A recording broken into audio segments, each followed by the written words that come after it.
Hi everyone, welcome back to my channel. मैं हूँ शानू। पिछले व्लॉग को ही कंटिन्यू करते हुए हम आ गए हैं पन्ना धाय के महल में। और अगर आपने मेरा पिछला व्लॉग चेक नहीं किया है तो उसका लिंक आपको डिस्क्रिप्शन बॉक्स में मिल जाएगा, आप वहाँ से चेक कर सकते हैं।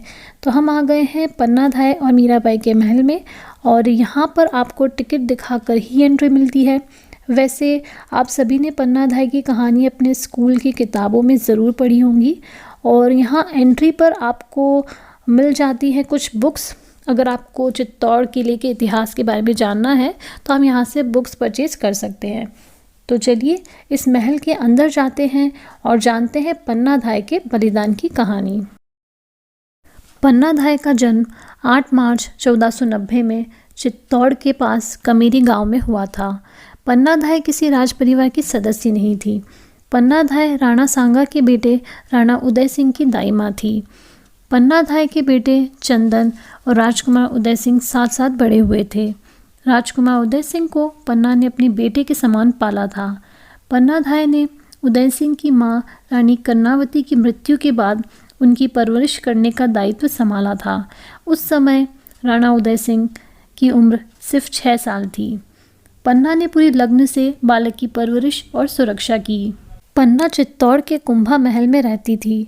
राज्य का संचालन दासी पुत्र बनवीर करता था। वो उदय सिंह का संरक्षक बनाया गया था। बनवीर के मन में राज्य का लोभ आ गया था। उसने राणा के वंशजों को एक एक कर मार डाला। बनवीर एक रात महाराजा विक्रमादित्य की हत्या करके उदय सिंह को मारने के लिए उसके महल की ओर चल पड़ा। एक विश्वासपात्र सेवक द्वारा पन्ना धाय को इसकी पहले से ही सूचना मिल गई। पन्ना राजवंश और अपने कर्तव्यों के प्रति सजग थी। वो उदय सिंह को बचाना चाहती थी।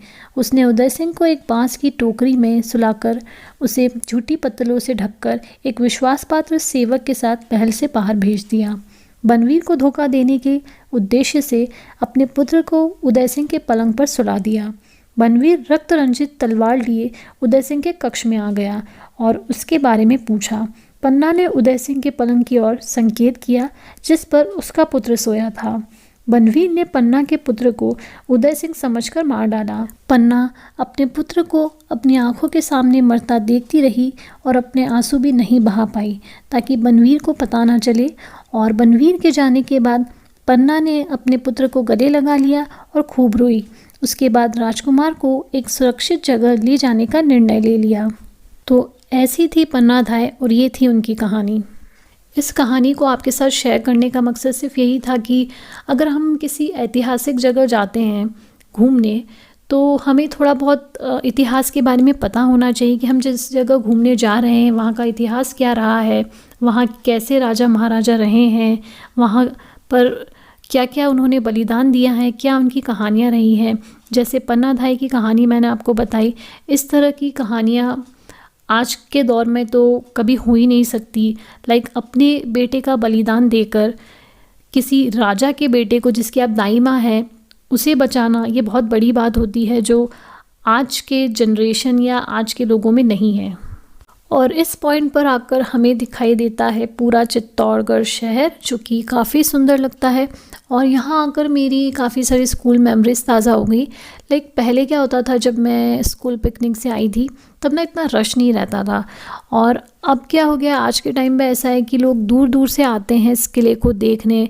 तो अगर आप चित्तौड़ के आसपास रहते हैं या चित्तौड़ में रहते हैं या दूर भी रहते हैं तो मैं आपको ज़रूर रेकमेंड करूँगी कि आप इस किले को ज़रूर देखने आए। मुझे ये काफ़ी सुंदर लगा किला, काफ़ी बड़ा है। लाइक घूमने के लिए काफ़ी सारी जगह है इस किले में। आप अपने अच्छे से पिक्चर्स क्लिक कर सकते हैं, अपनी रील्स बना सकते हैं, इंस्टाग्राम रील्स या फेसबुक में रील्स बनानी है वो बना सकते हैं। बहुत ही अच्छा, और अपने इतिहास के बारे में आपको जानने का मौका मिलता है, वो सबसे बड़ी बात है। ये जो सामने आप देख रहे हैं ना, यही है पन्ना धाय का महल। और इस तरह की जब ऐतिहासिक जगहों पर हम घूमने आते हैं ना तो एक अलग ही पीसफुल एनवायरनमेंट मिलता है, एक अलग ही सुकून और शांति मिलती है। लाइक मेट्रो सिटीज़ में जब हम रहते हैं तो वहाँ काफ़ी रश वगैरह रहता है, लेकिन अगर हम छोटी सिटीज़ में आकर, और स्पेशली जो आपके ऐतिहासिक जगह होती हैं हिस्ट्री से रिलेटेड, तो इस तरह की जगहों में घूमने आना बहुत ही अच्छा लगता है। अपनी हेक्टिक लाइफ से दूर शांति वाली जगह पर अगर आप आएंगे घूमने तो आपको वाकई में अच्छा लगेगा, जैसे कि मुझे अच्छा लगा है। और अगर आप एक बार भी नहीं आए हैं, चित्तौड़गढ़ फोर्ट आपने नहीं देखा है, तो मैं आपको सजेस्ट करूंगी कि एक बार तो आप इस फोर्ट को ज़रूर विज़िट करें।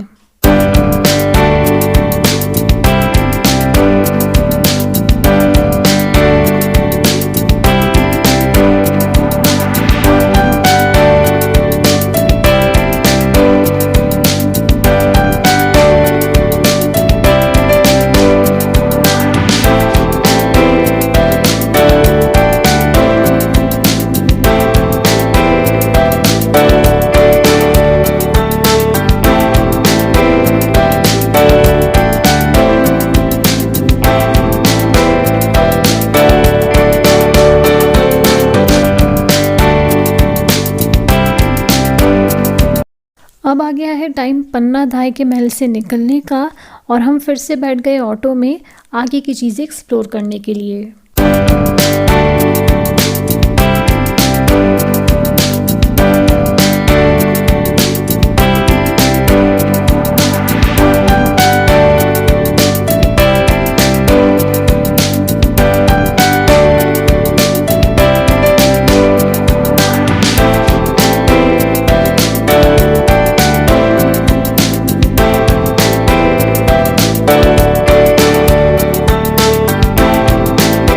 ऑटो वाले भैया बता रहे थे कि आगे क्या क्या चीज़ें आने वाली है।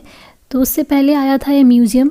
ये हमने विज़िट नहीं किया क्योंकि हमको काफ़ी लेट हो रहा था, तो ये म्यूज़ियम हमने स्किप कर दिया और हम आगे बढ़े कुछ और चीज़ें देखने के लिए। हम काफ़ी जल्दी में थे क्योंकि हमें फिर से शोरूम पर जाना था, वापस कार वहाँ से पिक करनी थी, तो हमने ये म्यूज़ियम स्किप कर दिया। लेकिन मैं तो आपको सजेस्ट करूँगी, ये ऑटो वाले भैया भी बता रहे थे कि म्यूज़ियम काफ़ी अच्छा है, देखने जैसा है। तो अगर आप यहाँ आते हैं तो आप इस म्यूज़ियम को स्किप ना करें, ये आप ज़रूर देखें। थोड़ा आगे जाने पर हमें मिलता है एक जैन मंदिर, और क्योंकि हम जैनीज़ हैं तो कोई भी जैन मंदिर हम विज़िट ना करें, छोड़ दें बिना दर्शन किए, तो ऐसा तो हो नहीं सकता। और एंट्री पर यहाँ पर कुछ इंस्ट्रक्शंस लिखी हुई थी जो नॉर्मली हर मंदिर के बाहर होती हैं। बाहर ही एक छोटा सा गार्डन बना हुआ है जिसमें आप फूल पत्ते नहीं तोड़ सकते हैं, इसके भी इंस्ट्रक्शंस बाहर ही लिखे हुए हैं एक बोर्ड पर। तो चलिए अब चलते हैं मंदिर के अंदर। इस मंदिर का नाम है सातबिस देवरी जैन मंदिर। कुम्हा महल के आगे त्रिपोलिया दरवाजे के अंदर घुसते ही राइट साइड में ये मंदिर आता है। क्योंकि इस मंदिर के अंदर टोटल 27 देवरियाँ बनी हुई है, जिसकी वजह से इसे सातबिस देवरी मंदिर कहा जाता है। लकीली मंदिर में केसर रखी हुई मिल गई थी, तो मैंने सोचा कि मैं केसर भी लगा लेती हूँ। ये एरिया मंदिर के पीछे का एरिया, हम पीछे की साइड आए थे, तो इस तरह का नज़ारा था पीछे की तरफ। वो जो पहले दिखाया था वो मंदिर के आगे का हिस्सा था, और ये पीछे की साइड है। यहाँ पर खाना भी मिलता है, बट जिस टाइम हम गए थे तो वहाँ पर खाना बंद था।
मंदिर से बाहर आने के बाद हम काफ़ी थक चुके थे और प्यास भी बहुत लग रही थी, बट पानी की बोतल हम शोरूम पर ही भूल गए थे।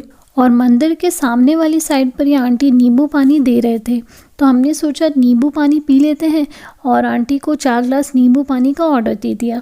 हमने नींबू में पानी की जगह सोडा मिलवाया था ताकि पूरे दिन हाइड्रेटेड रहें, और सोडा पीने से ना मोशन सिकनेस नहीं होता है। और इस तरह की जो पहाड़ी वाली जगह होती है ना, या फिर किला देखने आते हैं, तो यहाँ ना पैदल बहुत चलना पड़ता है। पैदल चलने की वजह से हम थक बहुत जल्दी जाते हैं और गर्मी भी बड़ी लगती है। तो इस टाइम पर ना नींबू पानी पी लेना चाहिए ताकि बॉडी में पानी की कमी ना हो।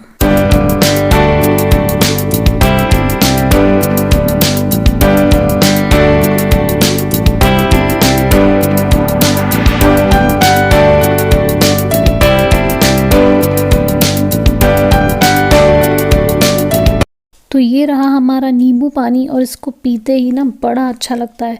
एकदम से ना इसको पीते एक इंस्टेंट फ्रेशनेस आ जाती है। नींबू पानी पीकर और थोड़ी सी एनर्जी गेन करने के बाद हम जा रहे हैं कुंभास्वामी टेम्पल, और उसी के साइड में है एक छोटा सा मीराबाई टेम्पल। बट क्योंकि ये व्लॉग बहुत लंबा हो जाएगा, तो आज का व्लॉग मैं यहीं एंड करती हूँ। आप बने रहिएगा मेरे आज के व्लॉग से और मेरे आने वाले व्लॉग से, जिसमें मैं आपको बताऊँगी कि चित्तौड़ फोर्ट में मैंने और क्या क्या विज़िट किया है। और अगर आप मेरे व्लॉग्स को एंजॉय कर रहे हैं या मेरी दी हुई इन्फॉर्मेशन थोड़ी भी यूज़फुल लग रही है, तो इस वीडियो को लाइक और शेयर ज़रूर कर दें अपने फैमिली और फ्रेंड्स के साथ, और मेरे चैनल को सब्सक्राइब भी कर दें और बेल आइकन भी प्रेस कर दें ताकि आपको मेरे चैनल की लेटेस्ट अपडेट्स मिलते रहें। और मैं मिलूँगी आपको अपने नेक्स्ट वीडियो में। Till then bye.